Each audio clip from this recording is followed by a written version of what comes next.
হযরত লূত আলাইহিসসালাম ছিলেন হযরত ইব্রাহিম আলাইহিসসালাম এর ভাতিজা।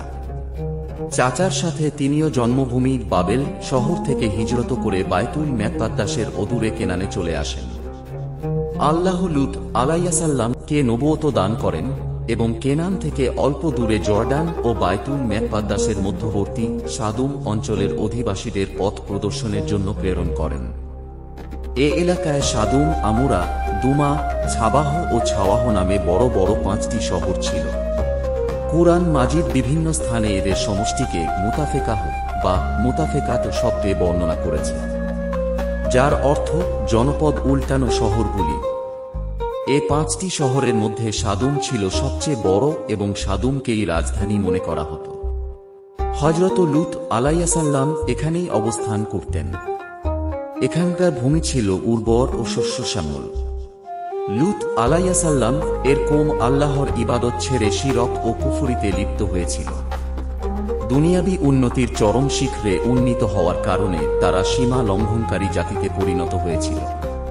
পূর্বেকার ধ্বংসপ্রাপ্ত জাতিগুলির ন্যায় তারা চূড়ান্ত বিলাসব্যসনে গা ভাসিয়ে দিয়েছিল। অন্যায়নাচার ও নানাবিধ দুষ্কর্ম তাদের মজ্জাগত অভ্যাসে পরিণত হয়ে গিয়েছিল। এমনকি পুণ্যমৈথুন বা সমকামিতার মতো নোংরামিতে তারা লিপ্ত হয়েছিল, যা ইতিপূর্বেকার কোন জাতির মধ্যে পরিদৃষ্ট হয়নি। জন্তু জানোয়ারের চেয়ে নিকৃষ্ট ও হঠকারী এই কওমের হেদায়েতের জন্য আল্লাহ লূত আলাইহিসসালামকে প্রেরণ করলেন। কুরআনে লূতকে তাদের ভাই বলা হলেও তিনি ছিলেন সেখানে মুহাজির। নবী ও উম্মতের সম্পর্কের কারণে তাকে তাদের ভাই বলা হয়েছে। তিনি এসে পূর্বেকার নবীগণের ন্যায় প্রথমে তাদেরকে তাওহীদের দাওয়াত দিয়ে বললেন, আমি তোমাদের জন্য বিশ্বস্ত রাসূল। অতএব তোমরা আল্লাহকে ভয় কর এবং আমার আনুগত্য করে। আমি এর জন্য তোমাদের নিকটে কোনরূপ প্রতিদান চাই না। আমার প্রতিদান তো বিশ্বপ্রভু আল্লাহ দিবেন। অতঃপর তিনি তাদের বদভ্যাসের প্রতি ইঙ্গিত করে বললেন, বিশ্ববাসীর মধ্যে কেন তোমরাই কেবল পুরুষদের নিকটে এসে থাক, আর তোমাদের স্ত্রীগণকে বর্জন করে, যাদেরকে তোমাদের জন্য তোমাদের পালনকর্তা সৃষ্টি করেছেন। নিঃসন্দেহে তোমরা সীমা লঙ্ঘনকারী সম্প্রদায়। জবাবে কওমের নেতারা বলল, হে লূত, যদি তুমি এসব কথাবার্তা থেকে বিরত না হও তাহলে তুমি অবশ্যই বহিষ্কৃত হবে। তিনি বললেন, আমি তোমাদের এইসব কাজকে ঘৃণা করি। তিনি তাদের 3টি প্রধান নোংরামির কথা উল্লেখ করে বলেন, তোমরা এমন অশ্লীল কাজ করছো যা তোমাদের পূর্বে পৃথিবীর কেউ কখনো করেনি। তোমরা কি পুণ্যমৈথুনে লিপ্ত আছে, রাহাজানি করছে এবং নিজেদের মজলিসে প্রকাশ্যে গর্হিত কর্ম করছে। জবাবে তাঁর সম্প্রদায় কেবল একটা বলল যে, আমাদের উপরে আল্লাহর গয়ব নিয়ে এসো, যদি তুমি সত্যবাদী হও। তিনি তখন বললেন, হে আমার পালনকর্তা, এই দুষ্কৃতিকারী সম্প্রদায়ের বিরুদ্ধে তুমি আমাকে সাহায্য করে। নিজ কওমের প্রতি হযরত লূত আলাইহিসসালাম এর দাওয়াতের ফলশ্রুতি মর্মান্তিক রূপে প্রতিভাত হয়। তারা এতই হঠকারী ও নিজেদের পাপকর্মে অন্ধ ও নির্লজ্জ ছিল যে তাদের কেবল একটাই জবাব ছিল, তুমি যে গয়বের ভয় দেখাচ্ছ তা নিয়ে আস দেখি। কিন্তু কোন নবী স্বীয় কওমের ধ্বংস চান না, তাই তিনি সবর করেন ও তাদেরকে বারবার উপদেশ দিতে থাকেন। তখন তারা অধৈর্য হয়ে বলে যে, এদেরকে তোমাদের শহর থেকে বের করে দাও। এই লোকগুলি সর্বদা পবিত্র থাকতে চায়। তারা আল্লাহ ভীতি থেকে বেপরোয়া হয়ে অসংখ্য পাপকর্মে নিমজ্জিত হয়ে পড়ে। কুরআন তাদের 3টি প্রধান পাপকর্মের উল্লেখ করেছে: 1 পুণ্যমৈথুন, 2 রাহাজানি এবং 3 প্রকাশ্য মজলিসে কুকর্ম করা। রাসূলুল্লাহ সাল্লাল্লাহু আলাইহি ওয়াসাল্লাম বলেন, অভিশপ্ত ওই ব্যক্তি যে লূতের কওমের মতো কুকর্ম করে। অন্যত্র তিনি বলেন, আল্লাহ তাআলা ওই ব্যক্তির প্রতি ফিরে তাকাবেন না যে ব্যক্তি কোনো পুরুষ বা নারীর মলদ্বারে মৈথুন করে। তিনি বলেন, আমি আমার উম্মতের জন্য সবচেয়ে ক্ষতিকর হিসাবে ভয় পাই লূত জাতির কুকর্মে। আল্লাহর হুকুমে কয়েকজন ফেরেশতা মানুষের রূপ ধারণ করে প্রথমে হযরত ইব্রাহিমের বাড়িতে পদার্পণ করলেন। তিনি তাদেরকে মেহমানদারির জন্য একটা আস্ত বাছুর গরু জবেহ করে ভুনা করে তাদের সামনে পরিবেশন করলেন, কিন্তু তারা তাতে হাত দিলেন না। এতে ইব্রাহিম আলাইহিসসালাম ভয় পেয়ে গেলেন। কেননা এটা ওই সময়কার দস্যু ডাকাতদেরই স্বভাব ছিল যে তারা যে বাড়িতে ডাকাতি করত বা যাকে খুন করতে চাইত তার বাড়িতে খেত না। ফেরেশতাগণ নবীকে অভয় দিয়ে নিজেদের পরিচয় দিয়ে বললেন, আমরা এসেছি অমুক শহরগুলি ধ্বংস করে দিতে। ইব্রাহিম একটা শুনে তাদের সাথে তর্ক জুড়ে দিলেন এবং বললেন, সেখানে যে লূত আছে। তারা বললেন, সেখানে কারা আছে আমরা তা ভালোভাবেই জানি। আমরা অবশ্যই তাকে ও তার পরিবারকে রক্ষা করব, তবে তাঁর স্ত্রী ব্যতীত। সে ধ্বংসপ্রাপ্তদের অন্তর্ভুক্ত হবে। অতঃপর তারা ইব্রাহিম দম্পতিকে ইসহাকের জন্মের সুসংবাদ শুনালেন। বিবি সারা ছিলেন নিঃসন্তান। অতি বৃদ্ধ বয়সে এই সময় তাকে হযরত ইসহাকের জন্মের সুসংবাদ দেওয়া হয়। শুধু তাই নয়, ইসহাকের পরে তার ওরসে যে ইয়াকুবের জন্ম হবে সেটাও জানিয়ে দেওয়া হল।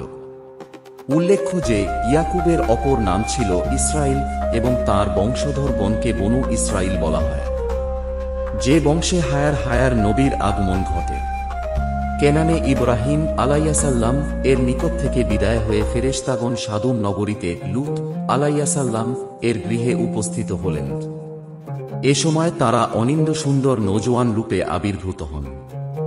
কেননা আল্লাহ তাআলা যখন কোন জাতিকে ধ্বংস করেন তখন শেষ মুহূর্ত পর্যন্ত তাদের পরীক্ষা নেন। সাদুম জাতি তাদের এই চূড়ান্ত পরীক্ষায় ব্যর্থকাম হল। তারা যখন জানতে পারল যে লূতের বাড়িতে অতীব সুদর্শন কয়েকজন নওজোয়ান এসেছে, তখন তারা খুশিতে আত্মহারা হয়ে সেদিকে ছুটে এল। এ দৃশ্য দেখে লূত আলাইহিসসালাম তাদেরকে অনুরোধ করে বললেন, তোমরা আল্লাহকে ভয় কর। অতিথিদের ব্যাপারে তোমরা আমাকে লজ্জিত করো না। তোমাদের মধ্যে কি একজনও ভালো মানুষ নেই? কিন্তু তারা কোনো কথাই শুনল না। তারা দরজা ভেঙে ঘরে ঢোকার উপক্রম করল। লূত আলাইহিসসালাম বললেন, হায়, আজকে আমার জন্য বড়ই সংকটময় দিন। তিনি বললেন, হায়, যদি তোমাদের বিরুদ্ধে আমার কোন শক্তি থাকত অথবা আমি কোন সুদৃঢ় আশ্রয় পেতাম। এবার ফেরেশতাগণ আত্মপরিচয় দিলেন এবং লূতকে অভয় দিয়ে বললেন, হে লূত, আমরা আপনার প্রভুর প্রেরিত ফেরেশতা। ওরা কখনোই আপনার নিকটে পৌঁছতে পারবে না।